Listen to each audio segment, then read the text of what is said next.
Buenas noches, tengan todos ustedes. La Sociedad Cívica de México y el Grupo Cultural Lumen número 96 les da la más cordial bienvenida a la conferencia Tlacaelel, que será impartida por el autor de la obra del mismo nombre, el maestro Antonio Velasco Piña, a quien le damos la bienvenida con un fuerte aplauso.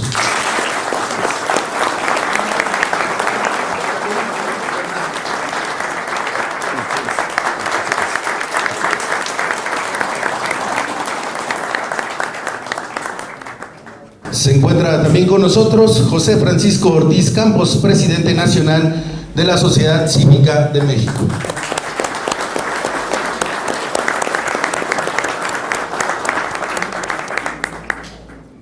Se encuentra también con nosotros Juan Martín Valtierra Nájera, secretario de la Sociedad Cívica de México.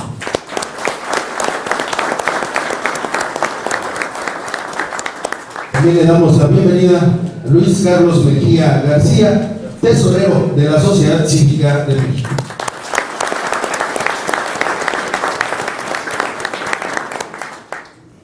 Raúl Salvador Barajas, oficial mayor de la Sociedad Cívica de México.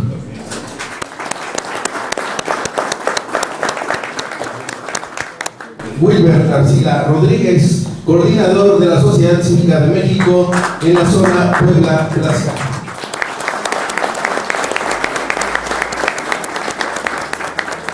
También se encuentra con nosotros Héctor Joel Zapata Camilo, miembro de la Sociedad Cívica de México.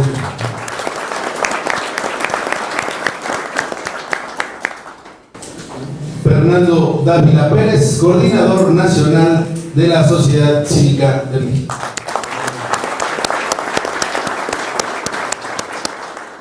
Ariel Armando Ochoa Vargas, coordinador de la Ciudad de México de la Sociedad Cívica de México. Bienvenido.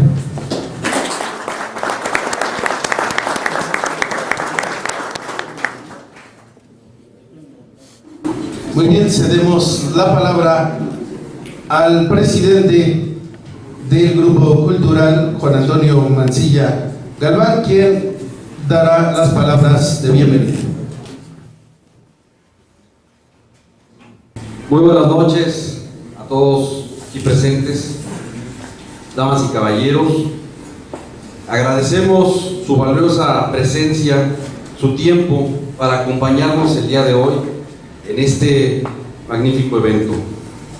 El Grupo Cultural Lumen 96, en coordinación y apoyo con la Sociedad Cívica de México, con el propósito de promover el desarrollo cultural en bien de la sociedad, se complace en presentar la conferencia Tlacaelel, el Azteca entre los aztecas, impartida por el maestro Antonio Velasco Piña, a quien le expreso nuestro agradecimiento por aceptar la invitación de presentarse esta noche.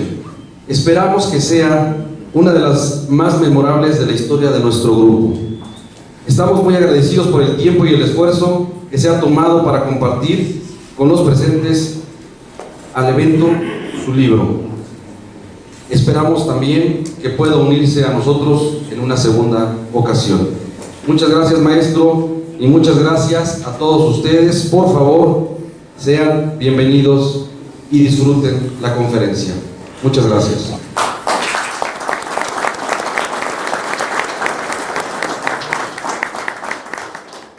Bien, es para mí un honor presentarles al maestro Antonio Velasco Piña, quien nació el 8 de septiembre de 1935 en Buenavista de Cuéllar, Guerrero. Desde muy joven se interesó por el legado cultural prehispánico dejado por grandes civilizaciones en el país, como los mexicas o mayas, por la historia mundial y por su ferviente sentir nacionalista, rechazando la religión católica. Estudió Derecho en la Universidad Nacional Autónoma de México. En 1968 es partícipe del movimiento estudiantil, definiendo su postura política y filosófica, abocándose al estudio de la historia. Se ha dedicado de tiempo completo a la docencia y a la investigación de cuestiones de carácter histórico y fiscal. Es socio fundador y director del Instituto Mexicano de Estudios Fiscales y maestro fundador de la carrera de Ciencias Políticas y Sociales de la Universidad Iberoamericana.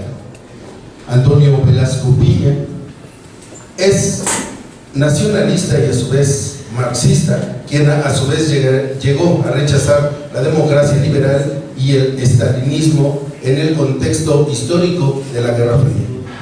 Comienza a escribir en 1979, haciendo su debut con esta obra maestra, Tlacaelel, el azteca entre los aztecas. Sus investigaciones en materia de historia han quedado plasmadas en numerosas obras, las cuales han sido traducidas a diversos idiomas.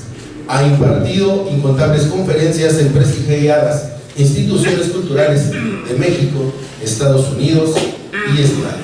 Dentro de sus obras, en 1980, Dos guerreros olmecas, 1987, Regina, 2 de octubre, no se olvida, en 1994, El despertar de Teotihuacán, en 2006, El Círculo Negro, grupo detrás del poder en México, en el año 2007, Los 7 rayos, en 2008, La guerra sagrada de independencia, en el 2009, El retorno de lo sagrado, y San Judas Tadeo, 2011, Cartas a Elizabeth, 2012, El retorno de los águilas y los jaguares, en el 2014, El palacio sagrado, y en el 2015, Ángeles guerreros. Sin más preámbulo, le cedemos la palabra al maestro Antonio Velasco Piña para que dé inicio a esta conferencia Tlacaelel. Fuerte el aplauso.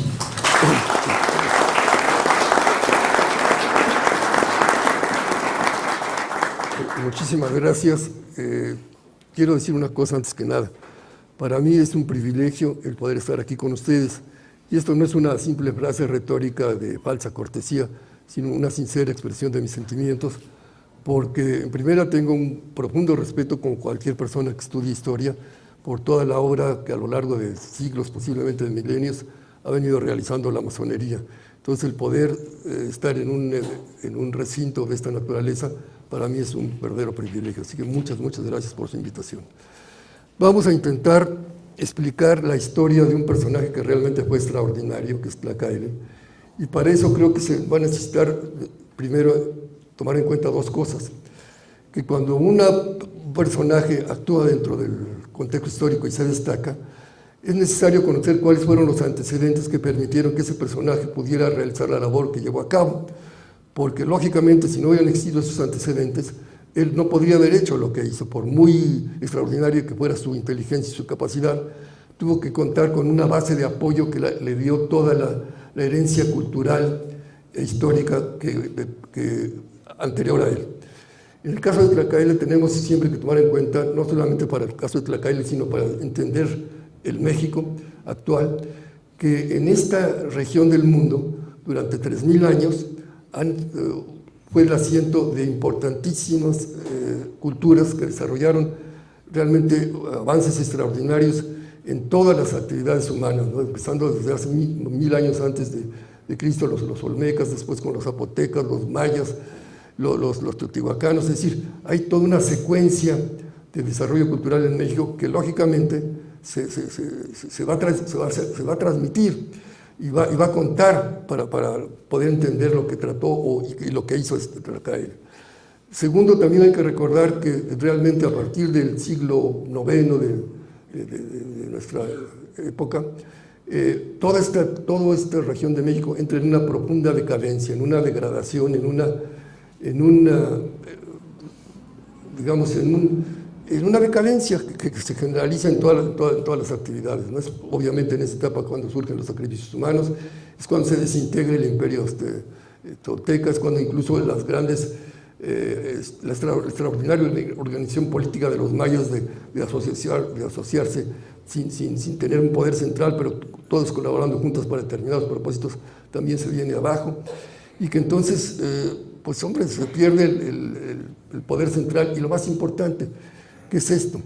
Que Xiacaltopitzin-Quetzalcóatl, que fue, digamos, el último emperador tolteca, es considerado a partir de ese momento como el último personaje que tenía una autoridad por sí mismo. No sé si me explico. Es decir, que realmente era emperador por los méritos que él tenía, no simplemente porque se necesitaba alguien que fuera emperador.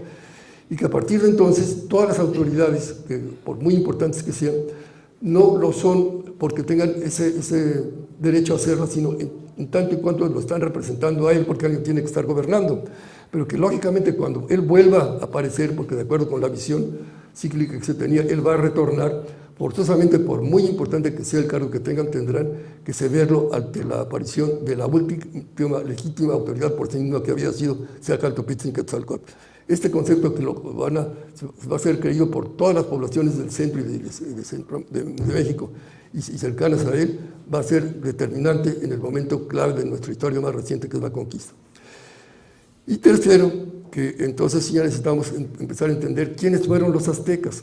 Los aztecas es un pueblo que no tenían antecedentes culturales importantes, es decir, como casi todos los pueblos del norte de Mesoamérica, eran pueblos que en alguna medida trataban de acercarse a obtener algo de los conocimientos que se les habían desarrollado en esta zona, pero que por sí mismos no habían todavía realizado ninguna hazaña importante en ninguna actividad, y esos van a ser los aztecas. Sí, claro, ellos tenían ya desde el principio algo que es muy importante, que es un sentido de destino y de misión.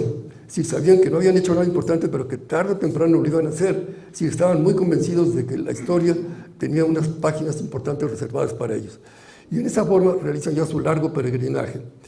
Llegan aquí al centro de México y se encuentran con que no hay espacio para ellos, ya todo está ocupado. Entonces realizan ya una primera hazaña, que es crearse su propio espacio. Donde no había, ellos transportan tierra, pero y fundan ahí Tenochtitlan, que ya es una hazaña que nos demuestra ese carácter tan especial que tuvo el pueblo azteca de tener una voluntad indomable, ¿no? Pero insisto, no habían hecho nada, y lo más importante, están sujetos al vasallaje de los tecpanecas, que es el que en ese momento predomina en esta zona, ¿verdad? Que les impone fuertes tributos, que les impone toda una serie de humillaciones para hacerles sentir siempre que el poder importante son ellos. Pero en estas circunstancias, dos jóvenes de los aztecas van a recibir este privilegio, aun cuando desde hacía ya siglos que imperaba la decadencia y la desintegración y el desorden en todo el territorio central de México y anexos, había subsistido la orden de Quetzalcóatl. Esta orden era la que había mantenido la cultura. Esto es algo semejante a lo que ocurrió en Europa cuando habían las invasiones bárbaras, y que de todas maneras en los monasterios se preserva, por ejemplo, el conocimiento de la lectura. Si no de nada hubieran servido los grandes filósofos griegos, habría desaparecido su mensaje, porque si nadie sabía leer, pues no servían para nada. Entonces, en esos monasterios se conserva el uso de la lectura. Y en México ocurre algo semejante. En esta orden de la Hermandad Blanca de Quetzalcóatl preserva los conocimientos del pasado y va tratando de transmitirlos a pequeños grupos para que no se pierda toda esa herencia de varios milenios de alta cultura. Y dos jóvenes, Tlacaile y su hermano Moctezuma Ilhuicamina, son invitados a estudiar y a formarse en esta orden, y los que estudiaban ahí luego regresaban a sus respectivas comunidades para ocupar los pequeños cargos de estos lugares. Pero en este caso va a ocurrir algo que va a cambiar el rumbo de la historia de México, y es el siguiente. Centeotl, el sumo sacerdote de Quetzalcóatl, está próximo a morir. Entonces siente que tiene que dejar a su heredero, y en contra de lo que todo el mundo suponía, o sea, que el heredero que él dejaba iba a ser el sacerdote que le seguía en rango, saltándose ese sacerdote, designa a Tlacaile como su heredero.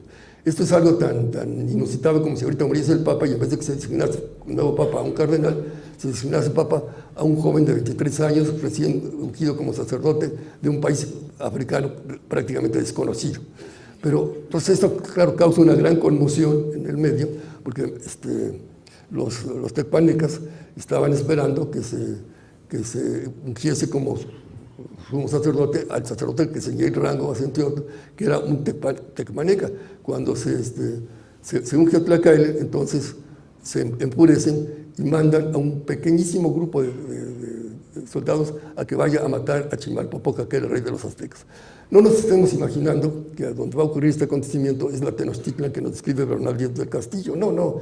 De hecho, en ese momento Tenochtitlan era una aldeucha nada más, sin mayor pretensión.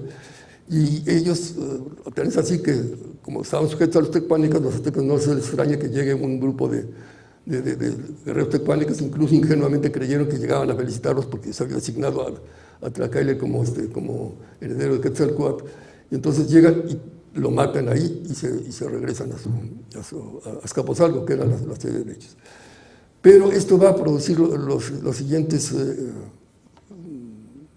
efectos.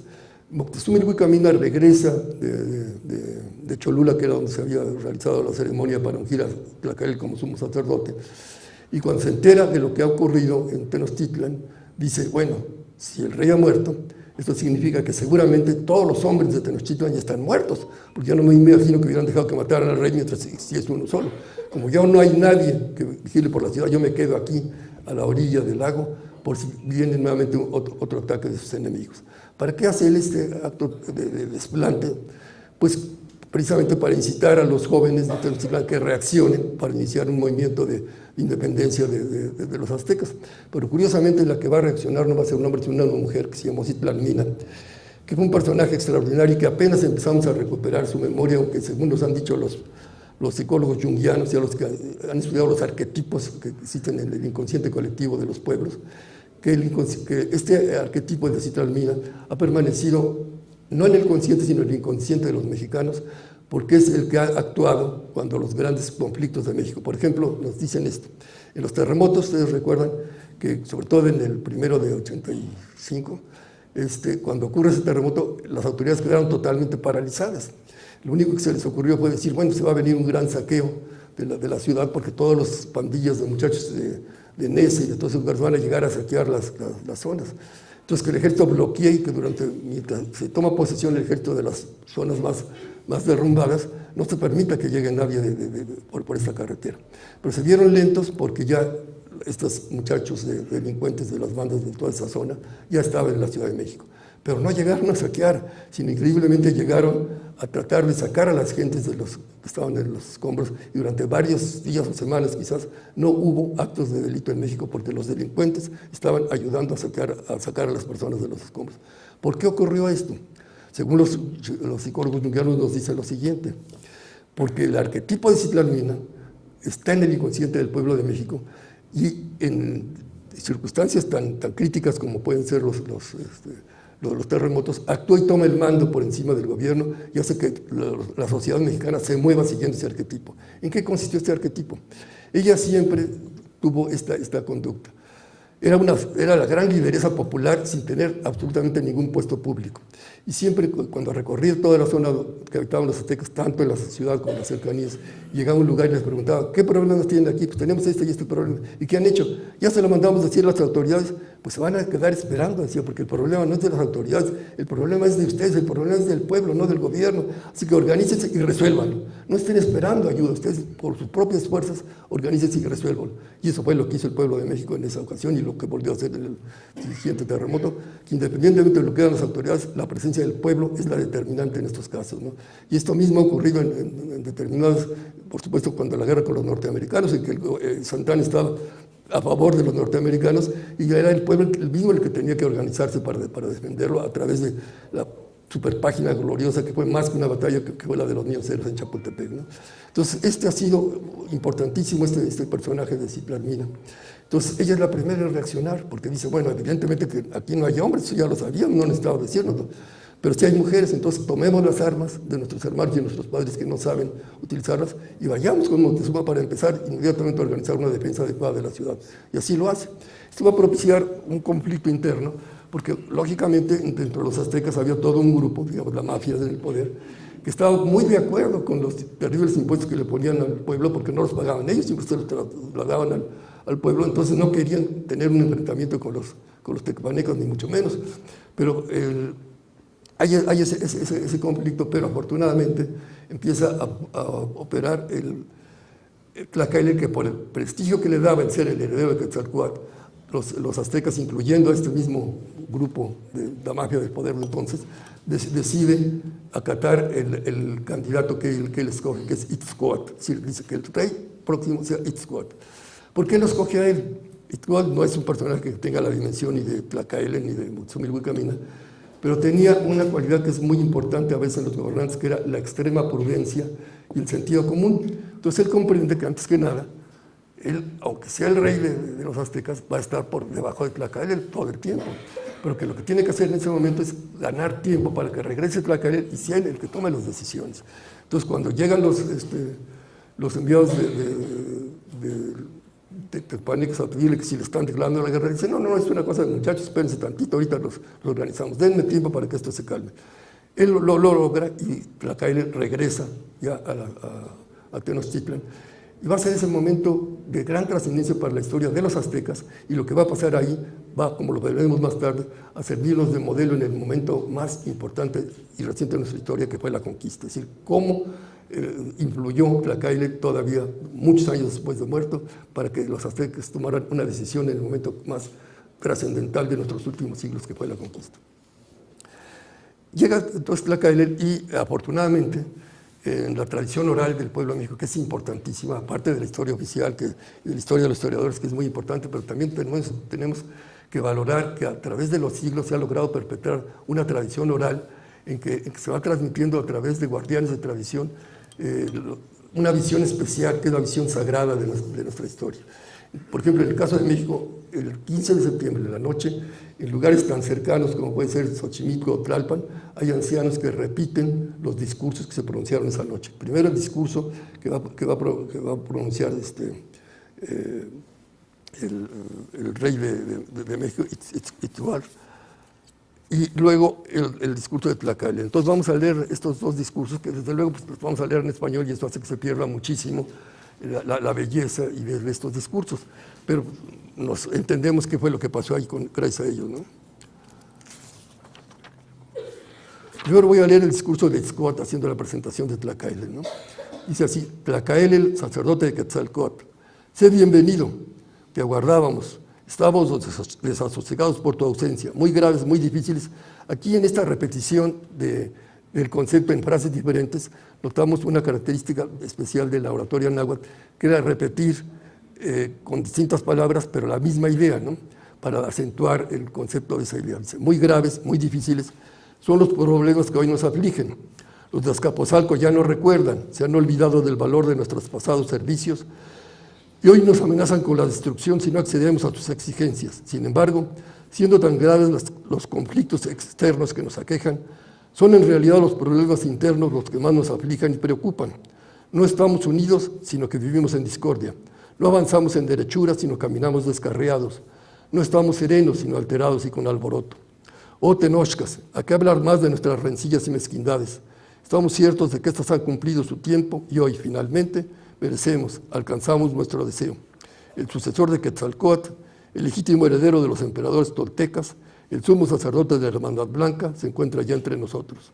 Pueblo de Tenoch, habla Tlacaelel. Es un discurso muy bien hecho, muy bien estructurado, pero que va a verse muy por debajo con la oratoria brillantísima que utilizaba Tlacaelel, que va a utilizar desde luego algunos ejemplos que nos van a resultar un todo difíciles de entender, pero que nos permiten ver lo bellísimo de su discurso. Y otra cosa, él utilizaba también mucho esto,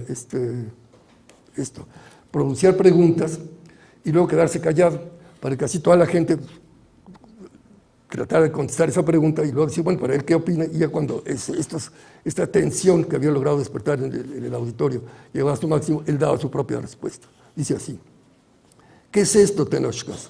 ¿Qué hacéis vosotros?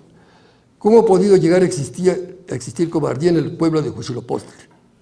Aguardad, meditad un momento, busquemos todos juntos un medio para nuestra defensa y honor, y no nos entreguemos afrentosamente en manos de nuestros enemigos. ¿A dónde iréis? Este es nuestro centro. Este es el lugar donde el águila despliega sus alas y devora a la serpiente. Este es nuestro reino.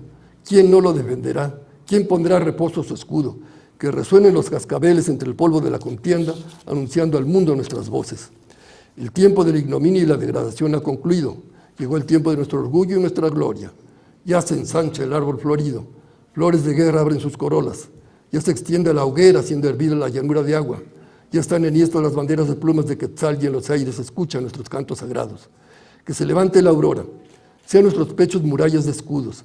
Sean nuestras voluntades lluvia de dardos contra nuestros enemigos. Que tiemble la tierra y se estremezcan los cielos. Los aztecas se han despertado y se yerguen hoy para el combate. Este es realmente el discurso con el que se inicia la historia de los aztecas, porque pues, como les decía yo a ustedes, antes no habían hecho así nada, algo digno de figurar en la historia, y la historia es muy selectiva para sus narraciones, va realmente relatando aquello que vale la pena y todo lo demás lo ignora, ¿no? Y a partir de ese momento va a cambiar totalmente la historia de los aztecas y va a hacer que este ejemplo que nos dejaron los aztecas nos sirva incluso actualmente para enfrentar nuestros problemas. ¿Qué pasa a partir de ese momento? Bueno, se terminan las divisiones que dividían a los aztecas, los que no estaban de acuerdo con él salen huyendo de Tenochtitlan, se une todo el pueblo y se van a aliar con ese otro personaje extraordinario que fue Nezahualcóyotl. ¿Recuerdan ustedes la historia de Nezahualcóyotl? Él era hijo del rey de Texcoco, los tepanecas ocupan su reino, matan a su padre, él tiene que salir huyendo, va a mantenerse escondido durante muchísimos años, lo andan buscando por todas partes, nunca lo lograron encontrar, pero él va a mantener vínculos con su pueblo y todos están dispuestos a que el momento en que él dé la orden de levantarse en armas lo van a hacer para tratar de recuperar su independencia.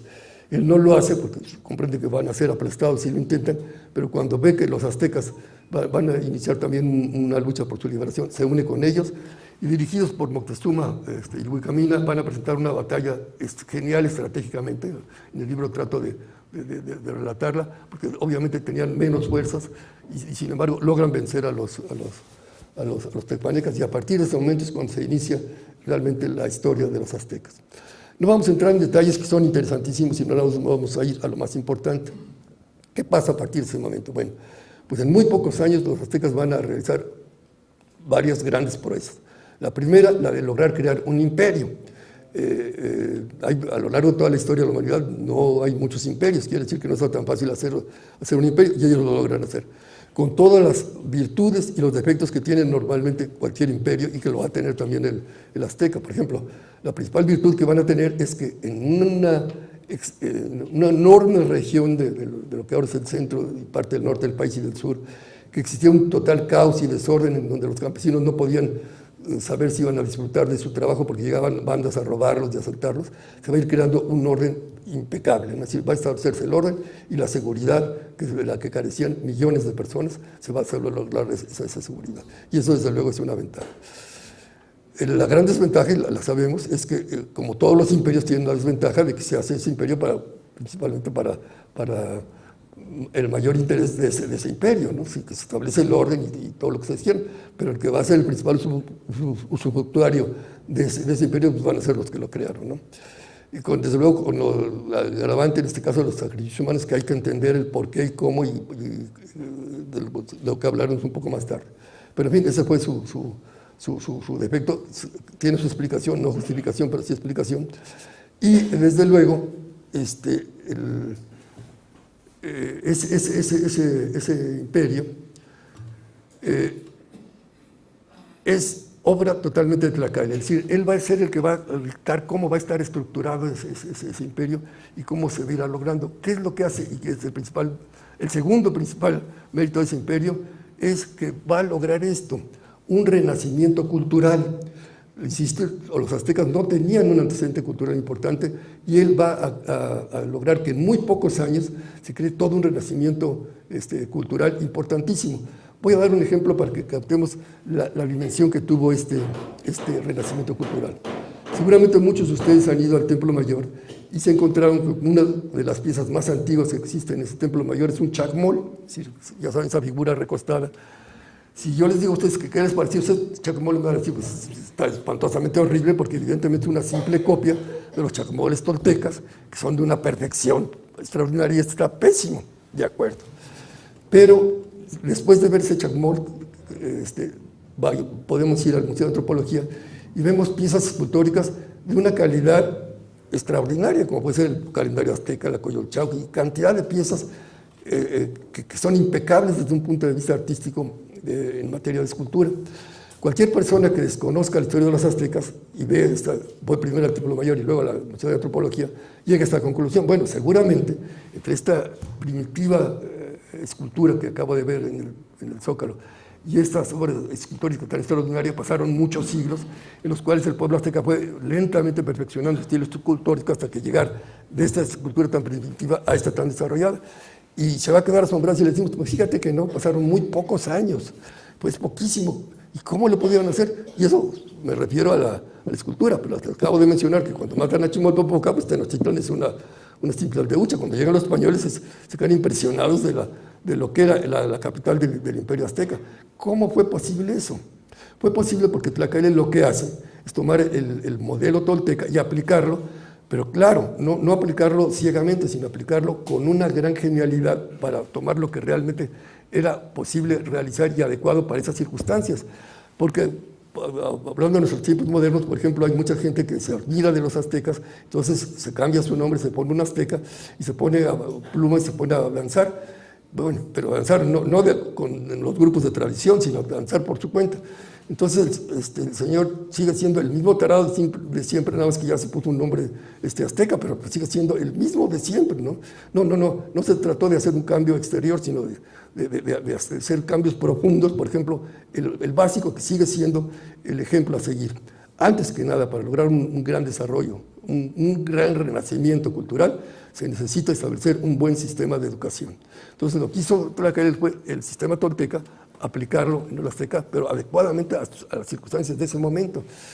Este sistema, como todos los grandes sistemas educativos, consisten básicamente en lograr que cada niño desarrolle sus facultades creativas. Cada ser humano nació con ciertas facultades para hacer algo, pero los sistemas de una etapa decadente como es la nuestra encasillan a todos los niños como si todos fueran iguales, y entonces los hacen hacer cosas que no les interesan ni les sirven, y que al contrario los van a ir frustrando porque van a sentirse incapaces de progresar con ese sistema, y van a terminar siendo burócratas de segunda, ocupando puestos sin importancia y no desarrollando la capacidad para la que realmente tenían. A lo mejor hubieran podido ser grandes músicos y terminaron siendo cualquier cosa, ¿me explico? Entonces, en una sola generación, cuando se logra cambiar el sistema educativo en forma adecuada, que es ese, básicamente, que cada niño desarrolle sus facultades creativas para lo que él vino, en una sola generación se cambia totalmente el ambiente. Si se pasa de esa escultura tan primitiva a esa escultura tan desarrollada, de ese pueblucho a esta ciudad imperial. Es decir, es increíble cómo una sola generación puede cambiar. Por ejemplo, si ahorita se lograra hacer eso en México, todos los problemas que ahorita nos parecen totalmente insolubles, ¿cómo vamos a poder resolver el problema de la contaminación? Con un cambio, no sean tarados, hagan esto y esto y esto y esto, y se cambiaría, en menos de 50 años se cambiaría el país. Creo yo, y eso ya sería objeto de otra plática, que esto ya se está empezando a hacer en México. Así que ya hay personas que están empezando a intentar aplicar esto, lograr desarrollar la conciencia de los seres humanos y no a que todos funcionemos como borreguitos haciendo lo mismo. Y si eso se logra, esta cuarta transformación se alcance, tanto porque desde el gobierno hay gente que la estén causando, pero que eso no lo puede lograr ningún gobierno por sí solo, sino porque la sociedad misma empuje hacia eso, de la sociedad misma surjan esos cambios y los imponga y se hagan, que fue lo que ocurrió ahí en Tenochtitlan, gracias nuevamente a que la Citlalmina fue la gran lideresa del pueblo para aplicar este tipo de cosas. Obviamente con el guía, el conductor, todo esto fue Tlacaelel, pero si no hubiera habido una Citlalmina que estableció la conexión con el pueblo, quizás se hubiera quedado solo ayudando con grandes proyectos, pero sin que hubiera una base que lo estuviera realizando. El caso es que en una sola generación se cambió totalmente la sociedad azteca y pasó a ser. Y no solo las aztecas, sino todas las poblaciones recientes entraron en este renacimiento cultural de recuperar toda la herencia cultural de nuestras culturas anteriores. Bien, con esas dos cosas, haber creado un imperio y haber creado un renacimiento cultural, pues ya era para que el señor hubiera sido la gran figura de la historia, pero curiosamente para él estas dos cosas no eran más que simples instrumentos. ¿Cuál era el verdadero propósito que él se había creado? El verdadero propósito que él tenía era, en pocas palabras, muy modesto, digamos, recuperar para los seres humanos su capacidad de influir en la ampliación de conciencia del universo entero. Recuerden ustedes que en la gran etapa cultural de México había un sentido de responsabilidad cósmica. Esto es, cuando los mayas hacían un centro ceremonial, lo hacían con un conocimiento tan profundo de la matemática y de la astronomía que lograban, en una forma que ahorita todavía no podemos entender cómo, que ese centro ceremonial estuviese conectado, por ejemplo, con alguna constelación, y todas las influencias que venían de esa constelación pudiesen ser aprovechadas para el desarrollo de la conciencia de los seres humanos que habitaban y que actuaban en ese centro ceremonial. Esto que ahorita nos parece así como una fantasía, era una realidad, ¿no? Era una realidad porque se conocía el funcionamiento del cosmos y se creaba un sentido de responsabilidad cósmica en los seres humanos. Entonces, lo que Tlacael intentó hacer más que nada fue recuperar para los seres humanos su sentido de responsabilidad cósmica, que cada uno de ellos se sintiera responsable de la marcha del universo. Y el intentar hacer este propósito va a hacer que cometa el gran error, que él no inventa, desde luego, pero que sí va a llevar a grandes proporciones de los sacrificios humanos. O sea, que la intención de estos sacrificios era lograr incrementar la energía del Sol para que así beneficiase a todo el universo. Evidentemente estaba equivocado, pero la intención era enorme y daba ese sentido de responsabilidad cósmica a los aztecas, que es su característica principal. Yo soy responsable de la marcha del cosmos. Hombre, nada menos. Bueno, pues no quiero detenerme en todos los detalles de la vida de él, que es interesantísima. Digo, cómo va logrando una serie de cosas, de este imperio, cómo va logrando este renacimiento cultural, cómo se va expandiendo el imperio azteca, hasta que llegamos al final. Al final él, precisamente como va al mundo maya, traba contacto con los guardianes por supuesto los mayas estaban en total y absoluta decadencia, pero había personas que habían mantenido, los guardianes de tradición, esos conocimientos, algo equivalente a la orden de Quetzalcóatl aquí en el área náhuatl. Entonces ellos le hacen ver su error de los sacrificios humanos, él trata de venir a corregirlos, y entonces, ¿qué pasa? Bueno, el sistema educativo de los aztecas tendía a lograr seres realmente excepcionales. Entonces aquí vamos a topar con dos de ellos. Uno de ellos es Ahuizotl. Ahuizotl es un personaje también excepcional, y seguramente para Ahuizotl a quien más admiraba y quería era a Tlacael, era su gran modelo. Pero cuando muere Axayácatl y hay que nombrar un nuevo emperador, todo el mundo está esperando que sea Ahuizotl el que lo van a designar nuevo emperador, y Tlacael prefiere escoger a Tizoc, que también es extraordinario porque es de los pocos aztecas que al parecer tenía un gran sentido del humor, que no era una característica muy azteca. Por ejemplo, cuando estuvo estudiando para ser guerrero águila, lo expulsaron por burlarse del sacerdote, hacer una broma sobre el sacerdote. Entonces era hermano de Ahuizotl, y Ahuizotl dice, Ahuizotl tenía esta característica: cualquier error que cometió un azteca sentía que era responsable de eso y que lo tenía que enmendar el error, ¿no? Entonces, cuando lo expulsan a él, dice, bueno, yo también me siento expulsado, todos sus compañeros se sienten expulsados. Entonces Tizoc va con Tlacael a decirle, oiga, fíjese que yo fui el que cometió el error, y ahora ya están todos expulsados, por favor usted intervenga. Entonces él dice, bueno, mira, tú lo cometiste, están todos expulsados, respeto la expulsión, pero si se vuelven a escribir otra vez, ahora sí que en el primer año y estaban en el último, los van a volver a admitir a todos. Entonces los vuelven a admitir a todos. Entonces este es el personaje, Tizoc, que Tlacael considera que debe ser el emperador para ver si se logra hacer un cambio dentro del imperio azteca, de suprimir los sacrificios humanos, de lograr que en vez de que estén oprimidos los pueblos, sean en forma de colaboración voluntaria y participativa, etc. Lógicamente no lo va a lograr, pero para que veamos a qué grado llegaban las bromas de Tizoc, en el Museo de Antropología está una gran broma, que es lo que dicen que es el altar de los sacrificios, que por supuesto no es cierto. Es decir, ustedes comprenderán que sería incomodísimo hacer ahí un sacrificio humano dentro de esa. Es la que se llama la piedra de Tizoc, ¿no? Esa piedra él la hizo en que todas las conquistas que habían hecho los aztecas es como si él lo hubiera hecho, ¿no? Si aparece él conquistando todos los pueblos, por supuesto que no lo sabía, pero digo, él tenía un sentido del humor impresionante. Y luego viene la broma de que algún español chistoso hizo ese tajo ahí para hacernos creer que ahí eran los sacrificios humanos, lo que hubiera sido muy incómodo. Pero el caso es que cuando lo nombran a él, Ahuizotl lo aceptan, pero cuando se entera de que Tlacael quiere cambiar totalmente el rumbo del imperio azteca, dice, no, por encima del imperio azteca, nada ni nadie, incluyendo a su creador, y va y lo mata. Como mata también a su hermano, y él toma el mando, porque se habían cometido un error, Tlacael él lo tenía que enmendar, y él toma el mando y dice, adelante. Pero ustedes comprenderán que esto seguramente, aunque aparentemente se hizo en total y absoluto secreto, la muerte de ellos dos, pues de alguna forma se coló esto, ¿no? Entonces el pueblo azteca empezó a tener esta duda, bueno, si realmente el que creó todo esto sintió que estábamos actuando equivocadamente, pues a lo mejor estábamos equivocados. Entonces el personaje que va a encarnar esta duda que está corroyendo al inconsciente colectivo del pueblo azteca, pues es Moctezuma Xocoyotzin.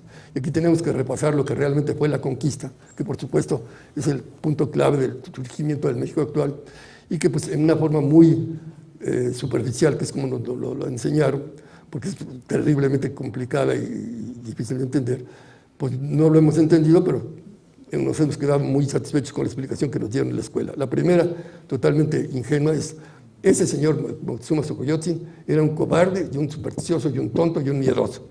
Ah, pues qué bien. Y por eso cuando llegan los españoles, lo que sí es cierto, él les abre totalmente el camino, lleguen ustedes y hagan lo que quieran, ¿verdad? En primera, nunca un emperador azteca podía tener esas características, porque recuerden ustedes que el emperador no era hijo del emperador. No era emperador porque su papá hubiera sido emperador y que por lo tanto pues, podía ser totalmente distinto a su padre o parecido, pero no. Para llegar a ser emperador se escogía realmente a la persona más adecuada para eso, ¿no? Entonces, con esas características no hubieran escogido una persona que fuera tonta, inteligente y mucho menos tonta y mucho menos cobarde, ¿no? Entonces, ¿por qué está actuando así este señor en esa forma que ahorita nos parece tan extraña? Para poder entender lo que él sintió, tenemos que tomar un ejemplo de la cosmovisión que nos es más cercana, que es la cristiana, en esta forma. Si ahorita cualquiera de nosotros se fuera al siglo V o IV de nuestra era, acompañado de otra persona que no conocía nada de la historia del cristianismo, y entraran los dos al Coliseo Romano y vieran que por un lado sale un grupo de personas y por otro lado un grupo de leones, que iba a decir: mira, esos tontos salieron a pelear con los leones y ni siquiera traen un cuchillito, pues los van a matar los leones. Y le tendríamos que explicar: fíjate que esas personas no se salieron a pelear con los leones, salieron a que los leones se las comieran. Oye, pues que están locos. Bueno, pues a lo mejor, pero lo que pasa es que ellos tienen esta idea. Ellos sienten que el ser humano está dividido en dos. Tiene un cuerpo que no dura nada, que se pierde fácilmente, que seguramente se pierde, no hay posibilidad alguna de preservarlo. Y tiene un alma que es inmortal, que se puede salvar o perder para toda la eternidad. Y lo que tú estás viendo es que estas personas están sacrificando su cuerpo para salvar su alma para toda la eternidad. No estás viendo una pelea de leones con seres humanos, estás viendo un sacrificio ritual para salvar el alma. Eso es lo que estás viendo. Bueno, pues lo mismo es la conquista. La lucha entre los aztecas y los españoles no es una batalla para salvar al imperio azteca. Bueno, primero tenemos que explicar por qué actúa así Moctezuma. Moctezuma actúa así porque, de acuerdo con todas las predicciones, ese año en que aparece Cortés es el año del retorno de Quetzalcóatl. Obviamente, Cortés nos puede caer muy mal, y a todos los mexicanos creo que nos cae muy mal, pero tenemos que reconocer que era muy inteligente. Entonces él captó cómo lo estaban considerando y va a actuar aprovechándose de eso, ¿no? Entonces, va a actuar aprovechándose de esa situación, porque además, con la inteligencia de Cortés y con las cosas que traen los españoles, no tienen explicación para los aztecas. Los aztecas traen armas que para ellos son algo sobrenatural, como son los rifles, los cañones, los mismos caballos. Y Cortés se da cuenta de que todos los pueblos subjugados por los aztecas no están conformes con ser vasallos de los aztecas. Entonces, con su genio diplomático va a lograr que todos se alíen en su contra. Obviamente, el ejemplo más claro de esto es lo que pasa en la Noche Triste, ¿no? Y aquí empieza a aparecer otra figura que tampoco la hemos entendido ni valorado adecuadamente, que es justamente Cuauhtémoc. Sí, porque le estamos aplicando el mismo criterio que tendríamos ahorita si México es invadido por los Estados Unidos. Pues, bueno, no sé en este momento, pero seguramente si hubiera sido invadido por Estados Unidos hace unos cuantos años, el gobierno hubiera aceptado esa invasión. Entonces, y hubiéramos estado en contra del gobierno que está admitiendo esa invasión. Pero si surge un líder y se enfrenta a esa invasión, pues estaríamos de acuerdo con el que se está enfrentando a esa invasión. Con esa mentalidad es como hemos juzgado la figura de Moctezuma y la figura de Cuauhtémoc, pero la cosa es muchísimo más compleja. Es decir, ¿qué pasó ahí? Bueno, primero, ¿cómo se da esta rebelión? Recuerden que Cortés ya no estaba haciendo la conquista con la autorización de su jefe que estaba en Cuba, sino que lo está haciendo ya por sí mismo. Entonces, ¿qué pasa? Que de Cuba mandan tropas a que lo aprendan, porque es un rebelde. Él obviamente manda a algunos de sus subordinados para decirles, oigan, no sean tontos, o lo que nos interesa es el oro, ¿verdad? Pues aquí hay muchísimo oro, nos vamos a pelear entre nosotros, sería una tontería. Vénganse y vamos todos a conseguirlo. Y van regresando, pero mientras pasa eso, aquí en la Ciudad de México pasa el verdaderamente acontecimiento central de la conquista, que es este. Hay una fiesta muy importante. Desde luego Cortés ha dejado a Pedro de Alvarado con una pequeña guarnición de españoles, mientras él va a conseguir que en vez que lo aprendan, se unan a él. Hay una fiesta muy importante a la cual acuden, pues, por ejemplo, los guerreros aztecas ataviados con sus joyas. Pedro de Alvarado ve eso y dice, oye, la fiesta está muy bonita, pero no me interesa en lo más mínimo. A mí lo que me interesa es el oro, así que cierren la plaza y empiezan a matar a la gente y a apoderarse del oro. Primera cosa que no nos explican, porque con la visión que tenemos no tiene explicación, ¿por qué esos guerreros no se defienden? Son varios de los más importantes. Porque para ellos la guerra no es para nosotros lo que es la guerra. ¿Por qué los Estados Unidos está ahorita en contra de Venezuela? Porque quieren llevar la democracia a Venezuela. Por favor, a otra persona con ese hueso. Están en contra, quieren quitar a ese señor para poderse apoderar totalmente del petróleo de Venezuela. Es decir, las guerras actualmente se hacen para apoderarse de la riqueza con el que estamos peleando, o sea, por factores económicos, no por cuestiones ideológicas. A ningún norteamericano le interesa llevar la democracia a Venezuela, lo que les interesa es apoderarse de su petróleo. Bueno, lo cual no quiere decir que estoy de acuerdo con el señor que está ahí, ¿verdad? Porque también es un tontolón, pero por lo menos no se lo contiene a uno que la lucha es por llevar la democracia por parte de los Estados Unidos. Bueno, entonces, aquí, ¿qué pasa? Que los guerreros aztecas, recuerden ustedes que ellos actuaban siempre para tratar de que la acción humana estuviera de acuerdo con la acción cósmica. Recuerden cuál era el propósito de los aztecas, estar de acuerdo con la cuestión cósmica para engrandecer al universo. Bueno, entonces, ellos no se van a poner a defender una plaquita de oro que traen en el pecho, pues eso no es motivo para una guerra. Entonces, claro que se van a dejar matar porque no van a morir defendiendo eso.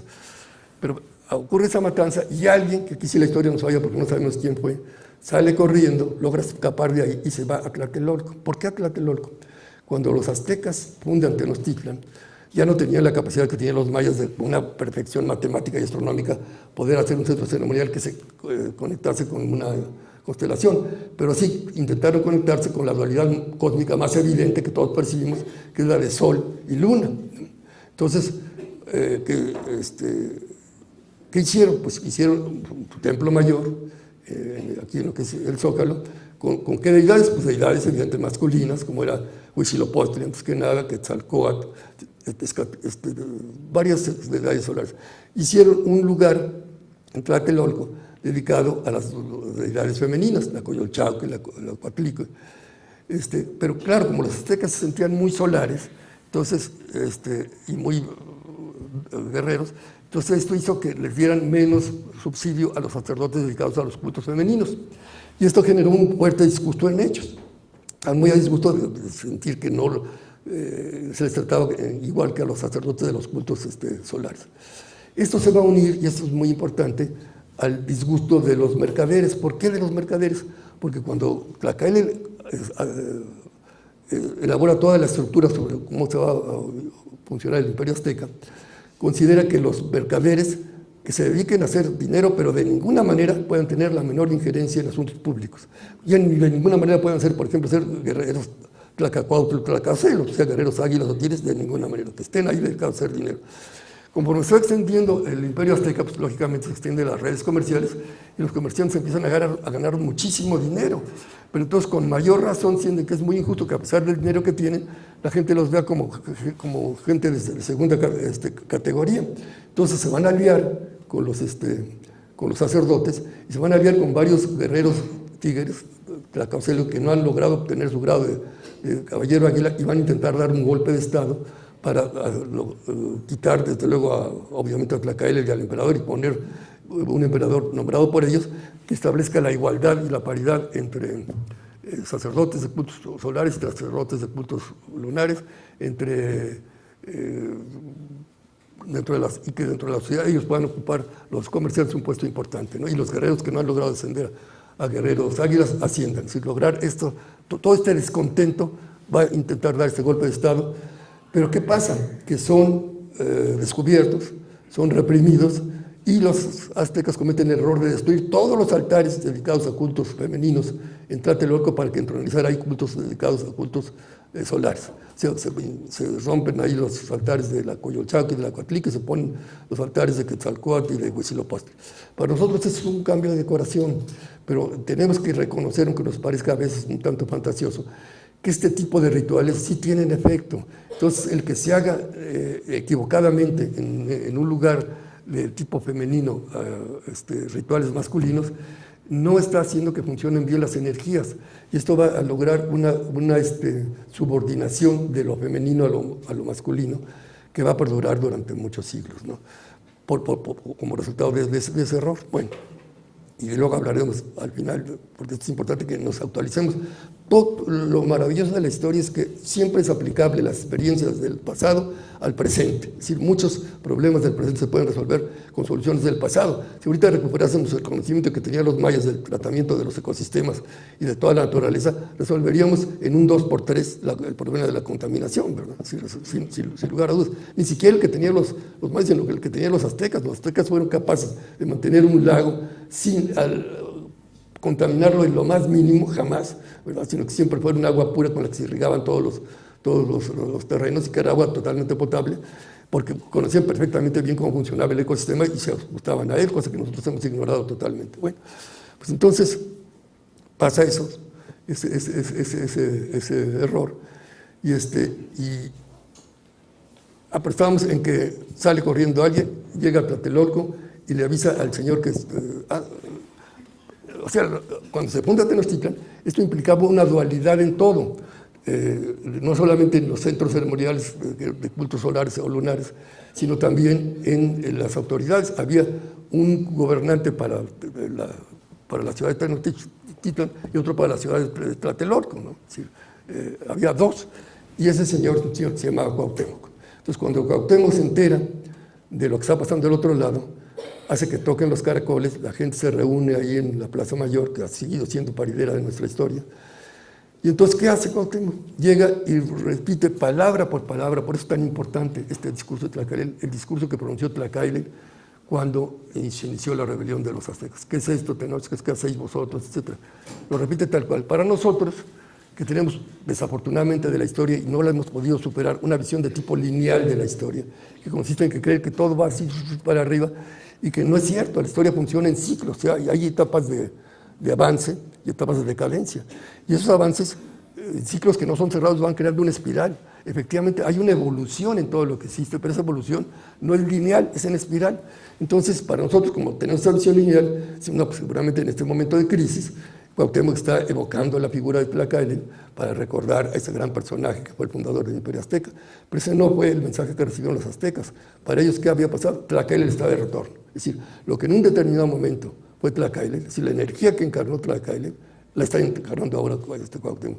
Y mientras Tlacaelel vivió, fue el azteca entre los aztecas. Por encima del emperador estaba la figura de Tlacaelel. Entonces, en este momento, Cuauhtémoc, que tiene un puesto importante para la segunda fila, está ya ahora por encima del emperador, no sé si me explico, porque ya encarnó la figura del azteca entre los aztecas y ahorita ya es la máxima figura del imperio. Entonces, ¿qué hace Cuauhtémoc? Da la orden de ataque. Pedro de Alvarado se tiene que refugiar ahí en el centro, y Cuauhtémoc dice, no acaben con ellos, porque que sirvan de señuelo para que los otros vengan a tratar de rescatarlos. Regresa Cortés, el cerco se abre para dejarlo pasar, se vuelve a cerrar, los empiezan a atacar, y Cuauhtémoc, que tenía pues todavía la visión europea de que el emperador era lo máximo, dice, oye, por favor, ordenenles a estos señores que se calmen, y pues ya la orden, lógicamente, ya no puede ser obedecida porque hay otra persona superior a él que está dando las órdenes. Entonces Cortés dice, bueno, no entiendo lo que está pasando aquí, vamos a tratar de irnos. Tratan de salir, lógicamente son derrotados en la batalla de la Noche Triste, y al día siguiente es cuando ya los que no empezamos a entender nada somos nosotros, porque imagínense al día siguiente cómo estaban las cosas. El ejército azteca estaba totalmente incólume, ¿no? Pues no había sufrido prácticamente ninguna baja. Y los españoles estaban deshechos, incluso la pólvora estaba mojada, muchos de ellos heridos. Hubieran podido acabar con ellos sin lugar a dudas.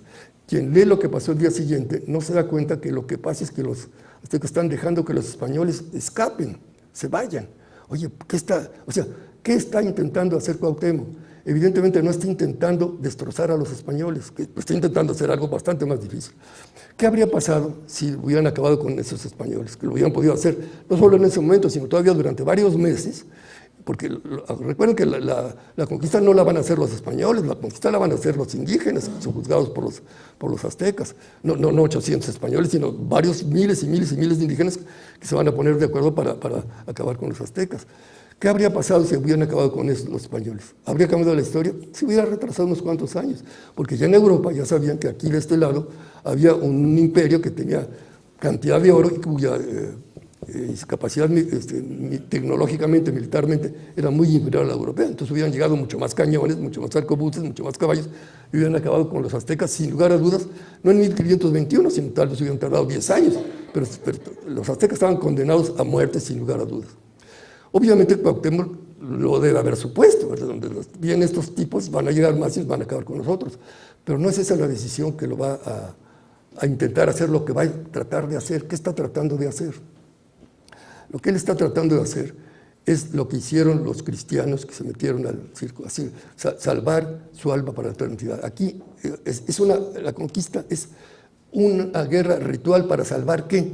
El alma de los aztecas. No eran tan egoístas para salvar. Está intentando nada más que salvar el alma de México.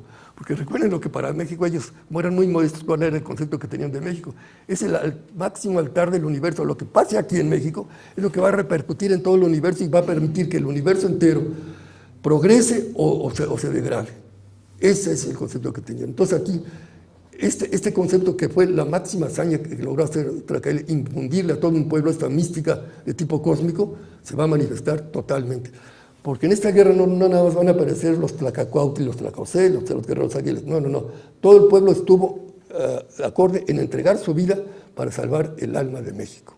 Esa es la conquista, un intento por salvar el alma de México. Lo que pasa es que, claro, para nosotros es muy distinto a lo que es México. Vamos a tener que reconocer lo que realmente para nosotros es México, que es el lugar, y si no, pues que veamos muchas de las cosas que están pasando, en donde se pueden hacer las peores trácalas del mundo, desde el gobierno, desde afuera, ser narcotraficante, hacer millones de dólares, envenenar a la juventud, secuestrar, matar, violar, todo lo que sea, siempre y cuando sea un buen negocio para nosotros. Eso en la realidad es México, actualmente para gran parte de los mexicanos. No voy a decir que para todos, pero sí para un alto porcentaje, eso es México. ¿Qué era para los aztecas México? El lugar más sagrado del universo, que es lo que está tratando de salvar. Entonces, claro, hay una pequeña diferencia entre el concepto que tienen ellos y el concepto que tienen ahorita la mayor parte, no sé si la mayor parte, pero un altísimo número de mexicanos que están haciendo las atrocidades que están haciendo. Bien. Entonces, ahorita viene la gran pregunta con la que vamos a tratar de finalizar esta plática, es ¿qué pasó? ¿Se logró salvar el espíritu de México o no? Porque si vemos por las apariencias, pues como que no se salvó, como que realmente los horrores que están pasando no es lo que se querían los aztecas, pero ¿cuáles serían los instrumentos de análisis que utilizaría un Cuauhtémoc o un Tlacaelli para saber si se salvó o no el espíritu de México? Es muy fácil. Lo primero que nos preguntarían es ¿cuál es el símbolo de México? ¿Por qué nos harían esa pregunta? Porque no solo los aztecas, sino muchos pueblos, yo diría casi todos los pueblos que han llegado a un alto grado de cultura, han llegado a esta conclusión, que es muy evidente y no nos damos cuenta, que la realidad que nosotros percibimos, los seres humanos comunes y corrientes, es totalmente ilusoria y falsa. Es decir, nosotros no percibimos la realidad de las cosas. ¿Por qué? Porque con los sentidos que tenemos, que son los que nos permiten conectarnos con la realidad, la vista, todos los sentidos, percibimos algo que siempre está cambiando, no lo que es la realidad. ¿Ustedes creen que yo lo estoy viendo a ustedes como realmente son? Pues no. Si regresáramos aquí dentro de 50 años, ninguno de los aquí presentes tendría la misma apariencia, ¿no? O 100 años. Ya todos seríamos unas calacas. O sea, no lo estoy viendo a ustedes, estoy viendo lo que con ustedes es totalmente transitorio y cambiante, no su verdadera realidad. Y esto es aplicable absolutamente a todo. Entonces, esta conclusión pues nos lleva a considerar que entonces ya estamos los seres humanos incapacitados para percibir la realidad. No, porque para eso están los símbolos sagrados. ¿Por qué son los símbolos sagrados? Porque un símbolo para ser sagrado es algo que está manifestando algo que no es cambiante, que es eterno, que es permanente. Entonces por eso nos preguntaría cuál es el símbolo de México. El símbolo de México no puede ser un simbolito que cambie, sino que tiene que ser algo permanente. Otra vez nos han cuenteado en la escuela cuando nos dijeron, bueno, el símbolo de México es muy reciente. El símbolo de México El símbolo de México es muy reciente porque es que cuando los aztecas llegan aquí al lago y se encuentran el águila devorando las serpientes, y por eso fue en 1326, muy reciente. ¿Por qué no vamos a Teotihuacán a ver cuál era el símbolo principal de ellos? La serpiente emplumada. Es decir, primero, ¿qué significa el águila? El águila, en todas las tradiciones sagradas, es la representación de lo que vuela, del espíritu. Y la serpiente es la representación de la materia. Entonces, el águila dominando o devorando o controlando a la serpiente es el símbolo de que el espíritu trasciende sobre la materia, se eleva sobre la materia.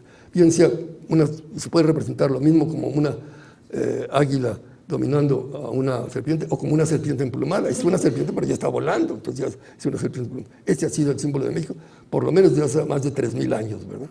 Entonces, ese es el símbolo de México. Lo fue en la época de los aztecas y lo sigue siendo actualmente. Bueno, entonces, ese es el símbolo de México, lo ha sido, insisto, a lo largo de más de 3,000 años, ¿no? ¿Qué otra cosa nos preguntarían? Pues, ¿cuál es el nombre de México? Recuerden ustedes que para nosotros, pues las palabras son para asignar las cosas, pero es como, por ejemplo, ¿cómo nos llamamos nosotros? Ah, pues me llamo así. No, tú te llamas así porque fue el nombre que te pusieron tus papás, pero tú tienes un verdadero nombre. ¿Cuál es mi verdadero nombre? El sonido que expresa tu realidad, ¿me explico? Es decir, cada uno de nosotros, lo que somos, hay una palabra, un sonido que expresa esa realidad. ¿Cuántos de los aquí presentes saben su verdadero nombre? O muy pocos o ninguno. ¿Por qué? Pues porque funcionamos con el nombre que nos dio, que nos pusieron porque mis papás se llamaban así, o un tío que tenía mucho dinero y a lo mejor me dio la edad, por eso le pusieron así. Pero no, entonces cuando nos dicen, le decimos México, se llama México, que se llama, en realidad se debe pronunciar México, pero hemos mantenido el nombre, el verdadero nombre de México, que es ese, ¿no? Eso también es importantísimo. Otra cosa que también seguramente pasaríamos la prueba es esta, los espacios sagrados. Para nosotros, espero que para ustedes no, pero si aquí esto se destruyera y se pusiera una cantina, pues sería mejor negocio que lo que tienen. Es decir, los espacios para nosotros son aquello, lo que tiene ese espacio es porque es el mejor negocio que esté ahí y no en otra parte, pero para ellos no. O sea, si ahorita hiciéramos una revisión de los espacios sagrados de México, notaríamos con asombro que donde se veneraba, por ejemplo, a una deidad masculina, se venera un Cristo, donde se veneraba una deidad femenina, ahora se venera una virgen o una santa. Es decir, hay una continuidad en los espacios sagrados, ¿no? Que es impresionante cómo se ha logrado mantener esa continuidad. Yo supongo que si hay alguna gente que sabe de esto son los masones, ¿no? Son los que hicieron los grandes espacios sagrados de las catedrales, entonces saben la diferencia de lo que es un espacio sagrado, que debe funcionar en cierta forma, más dentro de la modalidad, y no nada más porque ahí estaba bien hacerlo, ¿no? Entonces, todas esas pruebas las pasaríamos. Pero luego vendría la prueba más difícil cuando nos dijera, oigan, pues que bien, está muy bien, pero ¿hay mexicanos? No, hombre. Hasta los exportamos, pero por muchos. Hay millones y millones de mexicanos. Oigan, no, ¿cómo está eso? Porque para nosotros mexicanos es aquel que nació aquí, ¿verdad? O que nació en otra parte, pero sus padres eran mexicanos. No, resulta que solamente son mexicanos aquellos que han hecho realidad el símbolo de México. Quien no es una serpiente emplumada no es mexicano. Quizás muchos estamos intentando hacerlo, pero está difícil decir, no, yo ya soy un Quetzalcóatl, pues está medio presuntuosa la afirmación, ¿me explico? Él sí fue un mexicano. Pero de todas maneras, si revisamos nuestra historia, nos vamos a dar cuenta, primera, que en los momentos claves de nuestra historia siempre ha habido personas a las que tenemos que reconocer que eran mexicanos, como puede ser un Hidalgo, un Morelos, como lo fueron los Niños Héroes, como lo fue un Zapata. Y que lo más importante, lo que quizás mencionaríamos muy brevemente, en el 2 de octubre en México hubo 401 personas que voluntariamente se ofrendaron como mexicanos, como para ser sacrificados, independientemente de los centenares que no tenían ni la menor idea de que los iban a matar. Muchos incluso vivían adentro del edificio Chihuahua y también los mataron, pero hubo 400 mexicanos que actuaron con esa intención de lograr un cambio para México. Bien, otra cosa que me pasó a decirles a ustedes es que como Cuauhtémoc está haciendo esta defensa con ese propósito, ¿no?, de lograr salvar a México, hace algo que ningún historiador mexicano nos ha explicado por qué lo hizo, y es esto. Lo lógico es que hubiera, de acuerdo con la mentalidad que tenemos nosotros y que les atribuimos a los aztecas, que hubiera defendido como el último baluarte el centro ceremonial del actual Zócalo, ¿no? Es decir, el Templo Mayor, y no lo hace así. ¿Cuál es el lugar que él defiende como último baluarte? Tlatelolco. ¿Por qué lo hace? Porque creyó que nosotros éramos más inteligentes de lo que somos. Dijo, se van a dar cuenta que se defendimos el último baluarte Tlatelolco, porque ahí es donde se perdió el camino de México, cuando se cambió el poner a los altares masculinos en vez de los femeninos. Entonces es importante para que para México recupere su función sagrada, se recupere la sacralidad de las mujeres, es decir, que las mujeres puedan ejercer sacerdotalmente, que recuperen esa función sagrada de las mujeres. Para eso, por eso vamos a defender como último baluarte Tlatelolco, porque no estamos haciendo una guerra militar para ver, vamos a resistir porque somos muy heroicos, vamos a resistir hasta lo último. No. Estamos intentando salvar el espíritu de México. Y por eso se necesita que ese espíritu que se empezó a perder desde que se hizo este error aquí en Tlatelolco, se recupere aquí. Y esto va a ser lo que va a ser el movimiento del 68 y que va a ser Regina. Ya muy brevemente voy a mencionar lo importante que fue este movimiento. En 1969, todo el mundo llegó a esta conclusión. El año pasado fue un borrote gigante que sacudió a todo el mundo, ¿no? Hubo huelgas, protestas por todas partes y no sirvieron absolutamente de nada. No se cambió un solo presidente, no cayó un solo gobierno, no se cambió una sola ley. En 69 todo volvió a ser exactamente igual que en 68. No sirvió para nada todo eso. Y esa es la conclusión a la que todo el mundo tuvo que aceptar, porque evidentemente no pasó nada que tuviera trascendencia. Pero 20 años después, en 88, empiezan a pasar una serie de cosas totalmente inexplicables como resultado de lo que sí había sido 68. ¿Qué fue 68? 68 fue una toma de conciencia de gran parte de la humanidad que despertaron gracias a que ella rompe la cárcel de la luna. Regina, que es el personaje central del movimiento del 68.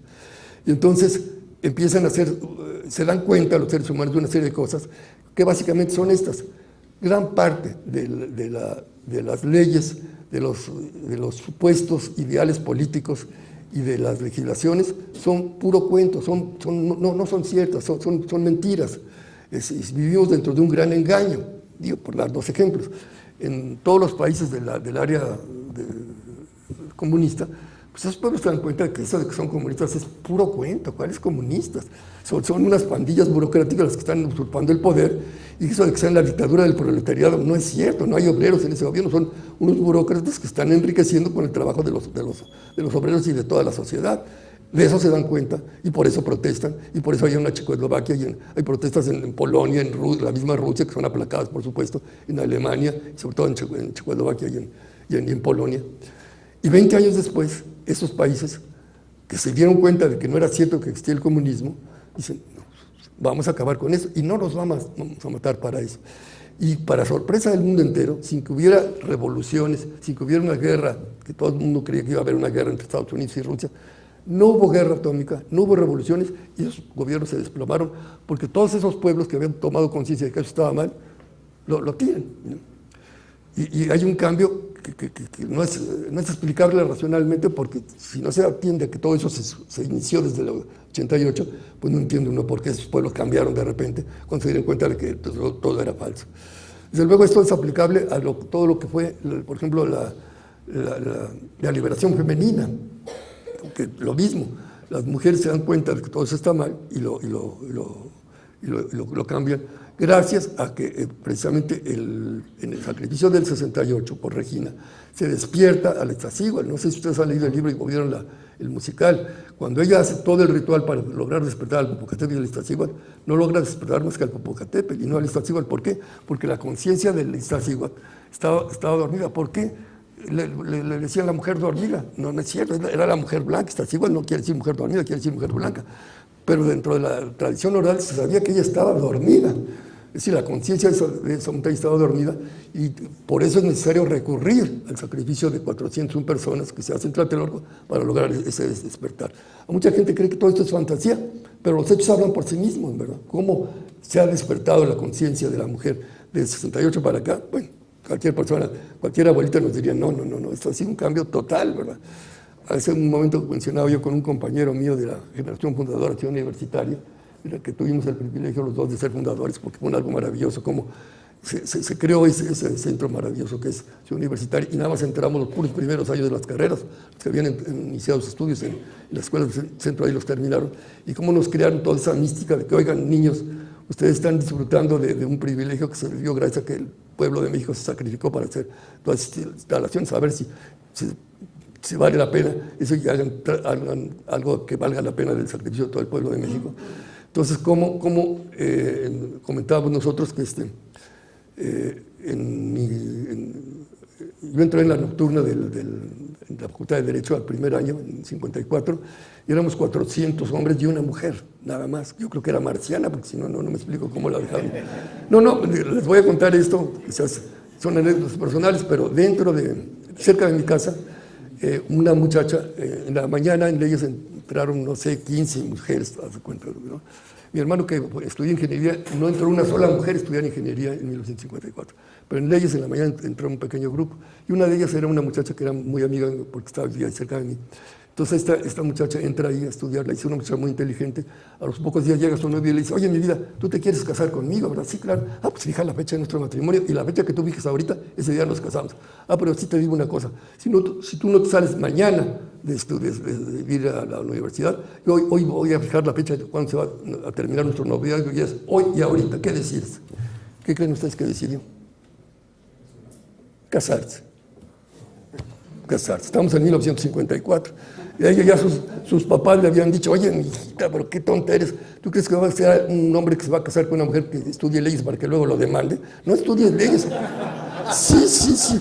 Eran criterios que funcionaban en ese lugar. Vete a filosofía y letras, porque el único lugar donde había muchachas, siempre mi compañero y yo íbamos siempre ahí a filosofía y letras, porque las únicas muchachas que había en la universidad, pues eran las de filosofía y letras, porque les decían: mira, si quieres estudiar algo, ve ahí mientras te casas, vete ahí a perder el tiempo estudiando filosofía o ese tipo de babosadas mientras te casas, ¿no? Entonces, claro, pero esa era la realidad. Ahorita no sé si sepan, pero en la universidad, en la última inscripción, hubo un 51% de mujeres y 49% de hombres. Y hay más mujeres. Si eso no es un cambio de una estructura social de un país, denme otro, ¿verdad? Totalmente ha cambiado las mujeres ahorita nada están pidiendo igualdad de género en las cámaras. O sea, tiene que haber igualdad de hombres y de mujeres. A este paso que vamos, al rato van a decir: no, miren, esto no es para los hombres, aquí nada más puede haber puras mujeres. Bueno, en el ejército, último ejemplo, porque esto es interesantísimo, no nos damos cuenta de la dimensión que está teniendo este cambio. El ejército, que era uno de los grandes refugios del machismo, ¿no? Es decir, una mujer jamás podía entrar al colegio militar. Pues, ¿cómo? Si esto era para hombres. Bueno, hace 2 años, ya ando bastante mal de las piernas, ya no siempre iba yo al Zócalo. El 15 de septiembre ya no pude ir, lo estaba yo viendo por televisión. Llega la escolta del colegio militar al único acto ritual que hace el presidente de México, que es la ceremonia del grito, que no es un ceremonia ni nada oficial, es un auténtico ritual, porque él va a tocar una campana sagrada, que fue la campana que elaboraron los alquimistas para que iniciara con ese toque de campanas la guerra de independencia, que también fue una guerra sagrada, no fue una simple guerra. Bueno, y si no, que me expliquen por qué no toma la Ciudad de México, por qué Morelos se deja encerrar en Cuautla, una serie de cuestiones que ellos están intentando hacer una guerra sagrada, no nada más una simple guerra de independencia. Bueno, llega la escolta a entregarle al presidente. Los únicos que la pueden entregarle al presidente son o los cadetes del colegio militar o los de la naval, porque son los únicos que saben marchar ritualmente. Entonces llegan a entregar la bandera y yo oigo las órdenes de mando y digo: bueno, este cuate es homosexual porque tiene voz de mujer. No era homosexual, era mujer. ¿Por qué? Porque de acuerdo con el reglamento del colegio militar, el cadete que le va a entregar al presidente de la bandera es el cadete que en los últimos años, que de ese año, ha tenido las mejores calificaciones y fue una mujer. O sea, ya el colegio militar y todo el ejército está totalmente penetrado de mujeres por todos lados, como está todo. Entonces, por eso les digo, en plan de broma, pero quién sabe lo que pase. Puede llegar el momento que les hagamos a las mujeres que las mujeres nos hagan a nosotros lo que las mujeres hacemos antes a las mujeres, que a los militares no puede haber mujeres, ¿no? Y que, por supuesto, que no puedan votar y que no puedan ser gobernadores, todo eso. Y ahorita ya lograron la igualdad de género, o sea, tiene que haber igual de diputadas que de diputados y de senadores que senadores. Pero una de esas dice: no, los hombres son una calamidad, que se queden en la casa, pero esto es cosa de mujeres. Ahorita es broma, pero vayan ustedes a saber. Espero que no, que se mantenga una igualdad de género y un cierto equilibrio. Bueno, pues no sé si me están avisando que ya 15 minutos. Sí. Sí, bueno, es que si seguimos platicando, nos podemos estar aquí platicando toda la noche. Entonces, aquí concluimos, ¿no? La conclusión es la siguiente. Este señor Tlacaele hizo una obra que ha perdurado hasta nuestros días, ¿no? Es decir, y ha sido importante en los momentos claves de nuestra historia. Este momento de México es súper clave en este momento. Realmente esperamos que se logre esta cuarta transformación y yo estoy seguro que se va a lograr, ¿sí? Porque no me atengo nada más a ver los noticieros de radio y de la televisión, sino que es evidente que en México están dando dos procesos simultáneamente. Uno que es un proceso que no se necesita ser ni filósofo ni historiador, sino nada más ver lo que está pasando en México, que es la decadencia, la degradación y la muerte de todo el pasado, es decir, las instituciones, las ideologías, los partidos políticos, todo eso se está viniendo abajo. Y se está viniendo abajo porque ya no funciona, ¿sí? Ya se murió. La profecía de los mayas de cuándo se iba a acabar el mundo ya se cumplió, es decir, ese mundo del pasado ya se acabó. Pero está empezando a emerger otro México que, claro, hay que buscar dónde está pasando. Y lo importante sería que lo buscáramos siempre dentro de nosotros mismos, que está intentando superar toda esta degradación, toda esta decadencia, todo este materialismo, para entrar a una nueva etapa de superación en que realmente los valores espirituales y los valores sagrados sean los que cuenten. Y para ello, instituciones como la masonería, con la tradición que tienen que jugar un papel importante en esta transformación, ¿no? Superando ese sectarismo, considerar que nada más los únicos poseedores de la verdad somos nosotros los que pertenecemos a tal institución o a tal grupo, sino entender que realmente lo importante ahorita es tener una visión planetaria. Voy a dar, porque sé que ya nos tenemos que ir, un ejemplo muy claro de que sí se está dando esta visión planetaria en grupos, por ejemplo, como los topos. Los topos, si ahorita ocurre un terremoto en un lugar que ni sabíamos que existía de África, ellos tienen su maleta preparada y por lo menos hay que reconocer que el gobierno de México se compromete a llevarlos a ese lugar o lo más cerca posible para que lleguen allí. No sabían que existía ese lugar, a lo mejor son negros, a lo mejor obviamente tienen otra religión, ni saben de que si le van a América o al Guadalajara, sí, todo lo que nos divide no funciona, son seres humanos, estoy dispuesto a dar mi vida para ayudarlos. Eso es tener una conciencia planetaria. ¿Por qué se necesita? Porque los problemas son planetarios y no se van a poder resolver con las soluciones que estamos aplicando, que son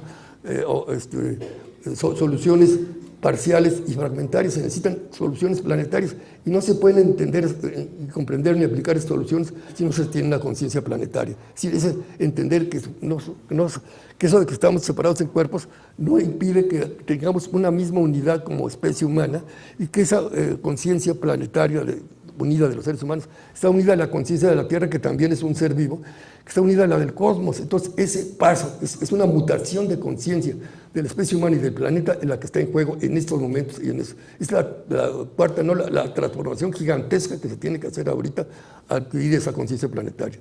Yo estoy seguro que personas como ustedes, que están en una institución que siempre ha buscado esa hermandad planetaria, van a participar en esta lucha, porque si nada más decimos, no, pues yo ni soy narcotraficante ni ando robando, pues te vas a quedar, si crees que como estás muy bien, estás muy mal, porque te vas a quedar ahí. Necesitas dar un paso adelante, ampliar tu conciencia y empezar a actuar ya con esa conciencia planetaria.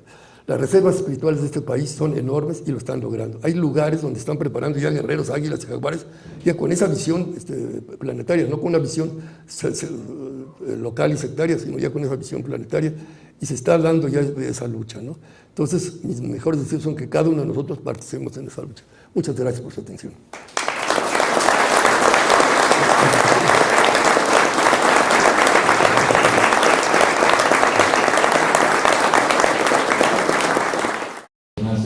Cuando es nombrado el supremo sacerdote Tlacaele,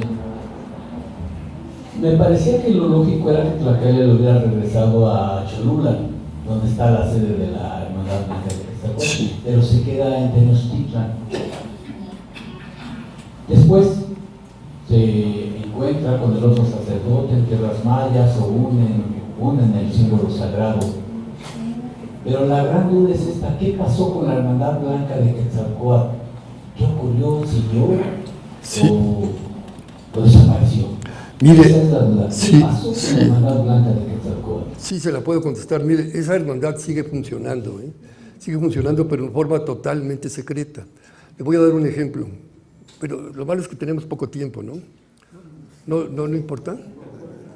Bueno, para que vea cómo funcionan estas cosas. No sé si usted recuerde que, espero que aquí no haya gente del PAN, y si no hay, bueno, pues entonces yo voy a funcionar cosas que fueron ciertas independientemente del partido en el que uno esté. En el año 2000, cuando 2010, perdón, que se festejaba el segundo centenario de la independencia de México, pues había que hacer un festejo, ¿no? Entonces el presidente Calderón comisionó primero nombraron a Cuauhtémoc Cárdenas, que vio cómo estaban las cosas, y el plan dijo, no, yo así no puedo, y renunció. Entonces nombraron a un amigo de él que había sido compañero de la Libre Derecho, que era un ferviente admirador de la conquista y por ejemplo, escribió un libro defendiendo a la Inquisición, escribió un libro defendiendo a Calleja. Entonces digo, es absurdo. Digo, obviamente tienen aspectos de defensa y fueron importantes, pero es como si una persona que le va al Guadalajara se quiere meter a la porra de la América, pues lo van a sacar, ¿verdad? Digo, no, porque, pues digo, no, ¿qué está haciendo ahí? Entonces, ¿cómo se le ocurrió nombrar al señor que admiraba toda la colonia, que admiraba la figura de Calleja? No porque sean admirables o no, sino porque no era el caso para lo que se iba a festejar. Pues claro, se lo estaba haciendo tan mal que muchos dijeron, oiga señor, mire, francamente este señor no le interesa en lo más mínimo el festejo. Entonces dijeron, bueno, ¿qué hacemos? Entonces, bueno, pues vamos a traer a un especialista en festejos, que hace festejos, por ejemplo, en la Copa del Mundo y en las Olimpiadas. Es un australiano, a ver el que nos dice todo. Manda a llamar y dice, bueno, mire, yo le puedo organizar algunas cosas de su festejo, pero lo que yo creo, le dice a Calderón, al presidente, es que el 15 de septiembre, cuando se inicia el festejo, un grupo de guardianes de tradición de México haga un acto ceremonial, prenden el fuego ceremonialmente aquí en el Zócalo. Y dijo, oye, ¿y esos quiénes son? Le dice el presidente. Dice, bueno, señor, pues en todos los países de tradición, como es el caso de México, existen unas personas que son las que han permitido que subsista la identidad de su país, porque han entregado su vida a preservar aquello que les da identidad, cosas que pueden ser desde su comida, sus trajes regionales, todo aquello que su arquitectura, su arte, todo lo que le da identidad a una nación, esos son guardianes de tradición. Pues déjenme ver. Y dice, bueno, ¿quién serán esos cuates? Dice Calderón, pues han sido los charros. Entonces mandó llamar a los dirigentes de las asociaciones de charros y les dijo, ustedes van a hacer esto. El 15 de septiembre a las 12 del día van ustedes a hacer prender el fuego. Y le dijeron, bueno, miren, nosotros somos los guardianes de la tradición charra y estamos muy orgullosos de ser guardianes de la tradición charra. Pero resulta que aquí en México, antes de que hubiera charros, ya había tradiciones. Entonces, lo que se tiene que hacer es mandar llamar a los guardianes de las tradiciones milenarias de México. ¿Y cómo los contactamos? Dice, bueno, miren, nosotros como algunos somos gente realmente de campo, pues conocemos a algunos de ellos, como que se les notifica a algunos de ellos y se pondrán de acuerdo y los vendrán a ver a ustedes. Pero por favor recíbanlos y que sean ellos los que hagan esa ceremonia. Bueno, pues así lo hicieron, siquiera. Entonces llegaron los guardianes de tradición a ver al presidente y les dijo, ¿van ustedes a hacer esto? Y le dijeron, sí, señor. Nada más que para hacer eso se necesitaría que tuviéramos permiso. Dice, oye, les estoy diciendo que lo hagan. No, discúlpenos, señor. Permiso de los dos mexicanos más importantes. ¿Y esos quiénes son? Ay, señor, pues el Popocatépetl y el Iztaccíhuatl. Tendríamos que ir a ver con ellos y si ellos nos dan permiso, lo hacemos. Si no, no haremos absolutamente nada. Y si lo hacemos, será ritualmente, tendremos que ir a Chapultepec, que es la puerta de entrada al Zócalo, llegar ahí y prender. Pues hagan. Entonces, yo tuve la suerte de que me invitaron ellos cuando los acompañé y en el Paso de Cortés llegamos y estaba totalmente nublado. En 15 minutos que hicieron un ritual se despejó el cielo, porque tienen gente que ya tiene facultades especiales. Entonces pidieron permiso y entonces se pudo hacer. Lo único que valió la pena de esos 200 años fue, de esa ceremonia de 200 años, fue ese ritual. Porque todo lo demás, digo, la cosa esa que pusieron ahí, la estela de luz, ¿qué tiene que ver eso con la guerra de independencia? Comparen eso con lo que hizo 100 años antes. El monumento a la independencia, está una estatua de la libertad, están ahí los restos de los caudillos de la independencia, están sus esculturas, están los nombres de todas las personas que tuvieron participación importante en la guerra de independencia. Eso es un monumento a la guerra de independencia. Esa cosa podría ser un anuncio de la Coca-Cola, se vería mucho mejor, porque no dice nadie. Es más, como que no la pudieron terminar porque nada más tiene dos lados y dos lados descubiertos, ¿no? Entonces eso nos da idea de la ignorancia enorme que en materia de historia tenía este señor, ¿verdad? Como el otro señor que fue presidente, que le dijeron, oiga, ¿cuáles son los 3 libros más importantes que usted ha leído? Se quedó blanco, 3 libros, híjole, me la pusieron difícil. Digo, nos da una idea que hemos tenido presidentes que no tienen nada que ver con México, ¿eh? Es la triste realidad. Bueno, entonces, ¿por qué les cuento todo esto? porque como resultado de mi libro sobre Regina, pues yo siempre he estado muy interesado en lo que realmente fue el movimiento del 68, entonces dije, bueno, ahora que se cumplen los 50 años, hay que hacer una ceremonia adecuada para eso. Sí, pero voy a necesitar permiso, pero aclaro una cosa, yo estoy lejísimo de tener facultades de llegar a decir al Popocatépetl, oye, ¿me das permiso de hacer tal cosa? Pues no. Pero tengo la suerte de conocer al secreto guardián de los volcanes, entonces fui con él y le dije, oiga, creo que valdría la pena que se hiciera una gran ceremonia conmemorativa de los 50 años, pero siempre y cuando se obtenga el permiso. Pues entonces él habló con los volcanes, lo consiguió, y entonces no solo estuvieron presentes guardianes de México, sino de 12 países extranjeros, llegaron guardianes de tradición de esos países, y se hizo una ceremonia maravillosa ese día, Es decir, se inició desde las 5 de la mañana hasta las 5 de la tarde, en que ya llegaron muchas gentes países, luego a la gran manifestación política del Zócalo, pero vinieron gentes muy espirituales de Rusia, de Francia, de España, de Chile, de Francia, de 12 países, y en 40 países se conmemoró el 2 de octubre en México, que ya es una fecha dentro de la historia sagrada de la humanidad, no nada más de México. Cosas como esta lo demuestran. En 1968, estos movimientos que sacudieron al mundo, por ejemplo, en Francia hubo un movimiento importantísimo. No hubo ninguna ceremonia conmemorativa, porque ¿para qué era ese movimiento en ese momento? Porque todos los obreros estaban pidiendo aumento de sueldo. Ahorita ya nos van a festejar que hace 50 años hizo manifestaciones para pedir aumento de sueldo. En Estados Unidos también hubo grandes manifestaciones. ¿Por qué? Porque lo que los motivaba era la protesta en contra de la guerra de Vietnam. Ahora nadie se iba a hacer una manifestación para decir, hace 50 años estábamos protestando contra la guerra de Vietnam. En cambio, lo que pasó en Tlatelolco fue un evento sagrado, y esos no tienen caducidad. Entonces, en más de 40 países se conmemoró el 2 de octubre de México. Y de esos 40 países, 12 vinieron aquí a conmemorarlo, pero personalmente. Entonces, muchas veces me doy cuenta que a veces se entendió más la importancia de este movimiento en el extranjero que en México, ¿no?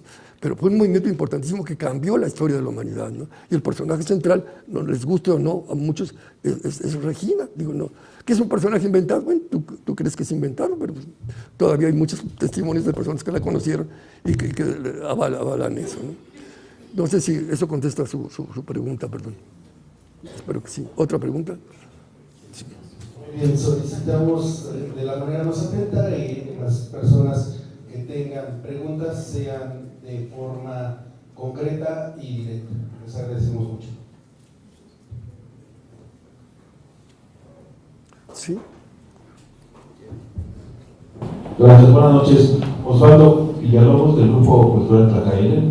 Maestro, muchas felicidades por sus luces el día de hoy, en esta noche mágica para todos nosotros. Una cuestión, en su otro libro, El Círculo Negro, usted habla de una constitución. Sí. Tal vez ficticia o no. No. Mire, funcionó o no esa constitución.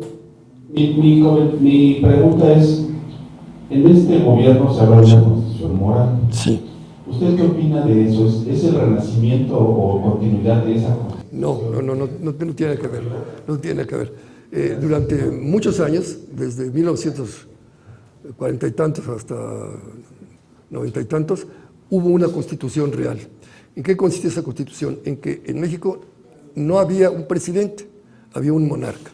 El presidente no era presidente, el señor nombraba a los gobernadores, se los quitaba, los ponía a los ministros de la corte. Es decir, era un monarca absoluto, con ropajes republicanos. Pero su poder era a 6 años. A los 6 años le quitaban el control que tenía, porque México funcionaba así porque había un control sobre todas las fuerzas sociales, a través de la CNC, de la CTM, de la CNP. O sea, todo estaba controlado. Le quitaban ese control y se lo daban al nuevo presidente. Y si alguien se quería reelegir, había pena de muerte, y por eso no se pudieron reelegir. Aunque lo intentaron un alemán, un Echeverría, lo intentaron y no lo pudieron. Bueno. Pero había una constitución real. Perdón. Oiga, a lo mejor nadie me oyó, por eso me aplaudieron. Creo que no me acerqué lo suficiente al micrófono durante la plática, pero sí se oía lo que decía. Qué bueno. Bueno, entonces, estamos hablando de dos cosas diferentes. Una constitución moral sería realmente una constitución que nos hiciera entender que tenemos que adoptar una escala de valores moral, que no tenemos ahorita esa escala de valores. Pero no tiene nada que ver con esa Constitución real, que era la que designaba cómo se distribuyó el poder entonces, que era a través del monarca presidente y del PRI, que tenía el control de todo el país, ¿no? Así fue, ¿no? La siguiente pregunta. Sí. Bueno, maestro Antonio Velasco Piña, buenas noches. Actualmente en nuestro país se ha desatado una gran polémica en razón de una carta que envió el presidente de México a España y a la Iglesia Católica solicitando perdón a los pueblos aborígenes. ¿Cuál es la opinión que usted le merece a esta situación? Sí, mire, con mucho gusto se la doy, pero tenemos que ver la cuestión del tiempo. Me están haciendo preguntas que no se pueden contestar en 3 minutos. Esa pregunta, usted ameritaría toda una plática completa. No es broma, en serio, pues es un problema complejísimo ese, ¿no? Lo que fue la conquista. Entonces, si me dan, ¿cuántos minutos me darían para tratar de contestarlo? Sintetizar. Sí, bueno. Que necesito. Mire, pero va a ser muy mala la respuesta porque va a estar muy sintetizada. Existen, ante lo que fue la conquista y la colonia, existen 2 criterios, 2 enfoques totalmente diferentes y totalmente incompatibles. ¿Me explico? Vamos a mencionar los 2 y vamos a entender que la única forma de superar esta incompatibilidad de estos 2 criterios es adoptar un tercer criterio. El primer criterio, el primer enfoque, es el que tiene la mayor parte de los españoles y muchos mexicanos. ¿Cuál es este enfoque? Que esos 2 eventos, lo que es la conquista y la colonia, son la máxima proeza que ha realizado la humanidad. ¿Por qué lo dicen? Bueno, primera, dicen, bueno, el descubrimiento de América es el máximo descubrimiento geográfico en toda la historia de la humanidad. Antes se descubrió un islita, aquí se descubrió todo un continente. Segundo, la conquista que se hizo de estos territorios es la máxima conquista que se hizo a lo largo de toda la historia de la humanidad, comparada con la conquista del Imperio Romano, pues se queda chica porque gran parte de América se logró eso. Tercero, la culturización que se logró a través de este evento, pues la máxima culturización, porque se culturizó, según ellos, a todo un continente. Todo esto, desde el punto de vista de este enfoque parcial y exclusivo, es válido, pero hay otro enfoque que podría ser el de los indígenas. Momento. Para nosotros, la conquista y la colonia es el máximo genocidio que se ha cometido en toda la historia de la humanidad. No tanto por las matanzas, que ya fueron bastante cruentas, a base de balazos y de arcabuzazos, no, sino por la bomba bacteriológica que se trajeron y que no fue consciente, pero funcionó y mató millones de personas que estuvieron a punto de extinguir totalmente a los indígenas, que fue esto. Recuerden ustedes que durante miles o millones de años, una epidemia que surgía en cualquier parte de Asia o de Europa se extendía totalmente hacia toda Europa y toda Asia.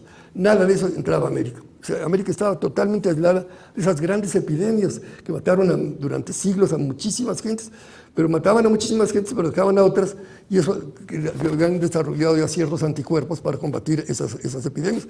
Y esos anticuerpos genéticamente se iban transmitiendo. Nada de eso ocurrió aquí en América, de tal forma que cuando se inicia la primera epidemia por la viruela que traía uno de los soldados de Cortés, empiezan a matar a millones de personas. Cuando llegan, porque no tenían ningún anticuerpo para esas enfermedades, cuando llegan los primeros misioneros dicen, nos vamos a tener que regresar pronto porque estos indígenas están a punto de extinguirse totalmente, se van a acabar todos, porque pues, murieron por millones durante varios años, hasta que también se empezaron a desarrollar anticuerpos y ya pero nunca hubo ni siquiera la matanza que hicieron los nazis con los judíos, se compara con los muertos que murieron como resultado de estas enfermedades. O sea, que realmente se puede considerar como el más grande genocidio de la historia, el que se hizo ahí. Bueno, las 2 cosas son en realidad ciertas, como hazaña y como genocidio, tremendos. Pero resulta que como resultado de eso, empezaron a surgir unos tipos, que somos nosotros, que ya ni somos indígenas propiamente, ni somos españoles, sino somos resultado de ¿qué? De un proceso que se va a dar primero a través de un mestizaje. Ese mestizaje en el cual se va a mezclar la sangre española, que era una sangre que venía ya súper mezcladísima, no tenía nada de pura la sangre española porque es resultado primero de los iberos y de los celtas, luego de los cartagineses, todos, luego de los romanos, luego de los visigodos, luego de los árabes, que durante 700 años estuvieron ahí. ¿Ustedes creen que no hubo ciertas mezclas entre árabes y españoles? Pues por supuesto que sí, ¿verdad? Pues 700 años son muchos. Bueno, entonces llega eso, que es buenísima esa mezcla porque nos está preparando precisamente para tener esa visión planetaria. Es más fácil que la hacemos nosotros porque ya tenemos genéticamente una mezcla de muchísimas razas. Es más, es muy importante la mezcla negra que nosotros ignoramos. ¿Por qué? Porque llegaron muchísimos negros esclavos durante los 3 siglos de la colonia. ¿En dónde están? Hay muy pocos negros en México. ¿Dónde fueron a dar?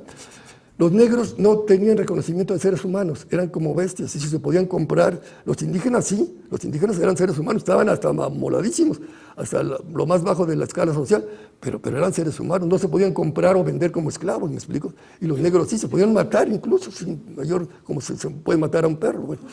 Entonces, los negros, para evitarles a sus hijos esa situación de ser esclavos, ¿qué hacían? Procuraban no tener hijos entre ellos, procuraban mezclarse con indígenas, con mestizos, con lo que fuera, y no entre ellos, porque así salvaban a sus hijos de la esclavitud. Pero gran parte de mexicanos, a lo mejor ni lo sabemos, pero es muy posible que tengamos un antepasado negro, ¿verdad? Que tengamos antepasados indígenas o españoles es casi seguro, pero que tengamos también de negros es muy posible también. Bueno. Pero aparte, ese fue el mestizaje, pero luego el sincretismo espiritual y cultural que se hace aquí en México también es impresionante, ¿no? Yo soy devoto de la Virgen de Guadalupe, no de la Virgen del Pilar, y la Virgen de Guadalupe no tiene nada de español, es totalmente indígena. Y como eso, yo le puedo decir, ya ahorita vamos a terminar. Oye, señor, usted es escritor y no sabe usted hablar. ¿Cómo puede decir ahorita? Es como si dijera nunquita. ¿Por qué digo ahorita?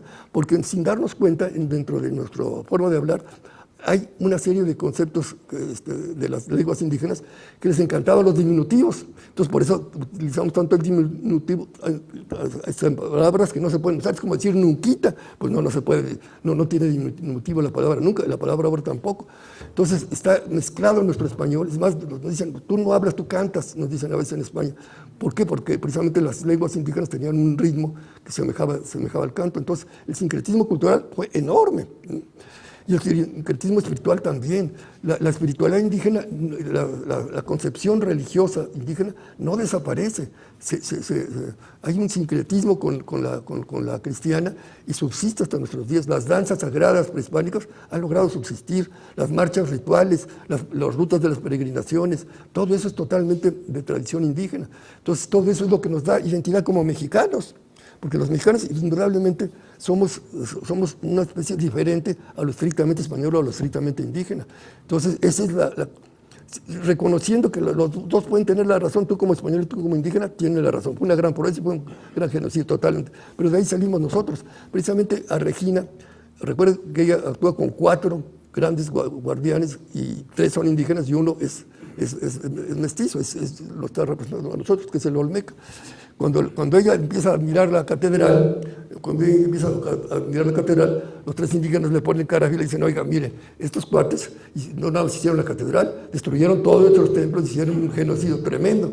Entonces, ¿por qué usted le está alabando? Entonces ella se queda así y le dice, bueno, miren, yo allá en Tíbet y en China, cuando trabajaba yo en el campo, me tocaba hacer injertos.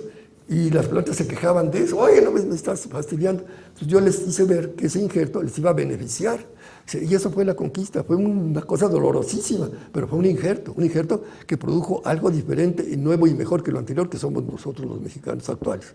Entonces, ese creo que es el enfoque que debe predominar en nosotros, respetando los otros 2 enfoques que también son válidos y ciertos. No sé si eso contestó su pregunta, ¿verdad?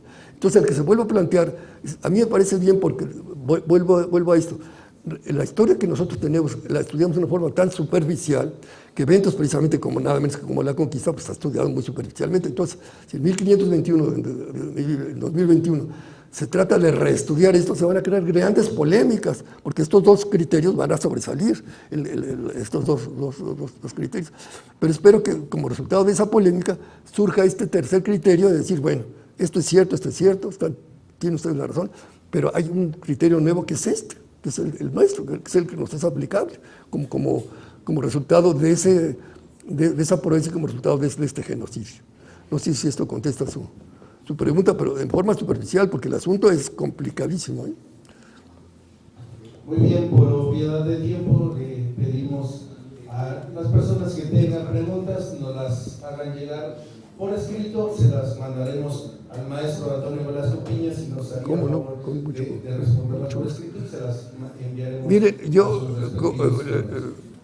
estoy encantado de contestar sus preguntas, pero no por escrito, sino que me hablen por teléfono y las contesto verbalmente, es más rápido. Sí. Apunten mi teléfono, ¿no? Damos una cámara. Sí, no, pues por teléfono contesto. Sí. Muy bien, y antes de concluir, solicitaría a todos los presentes ofrecer un fuerte aplauso al maestro Antonio Velasco.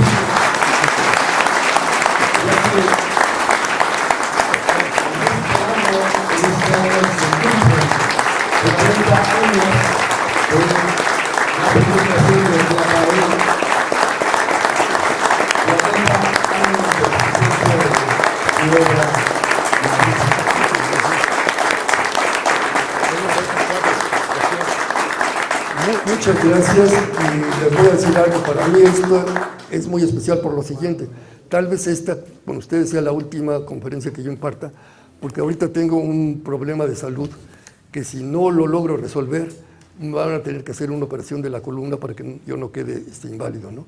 Entonces me están haciendo un tratamiento muy complicado.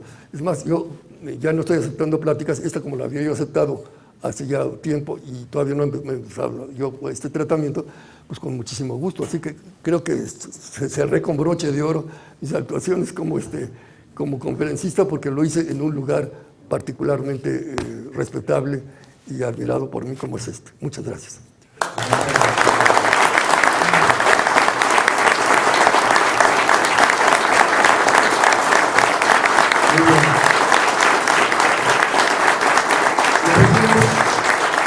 Al presidente nacional de la Sociedad Cívica de México, a José Francisco Ortiz Campos, haga entrega del reconocimiento al maestro Antonio Velasco Piña.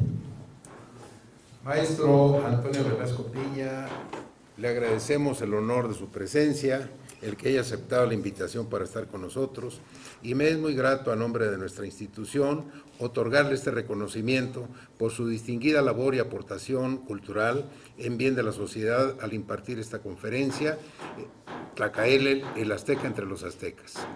Muchísimas gracias por su presencia y gracias por recordarnos esto que ha sido parte de nuestro acervo a lo largo de los años. Muchas gracias. Muchísimas gracias. Muchísimas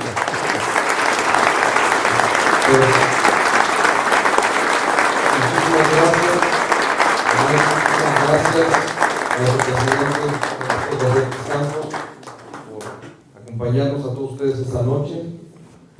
Bien, antes de retirarnos, la Sociedad Cívica de México les hace la muy atenta invitación a que nos acompañen a la próxima conferencia que se llevará a cabo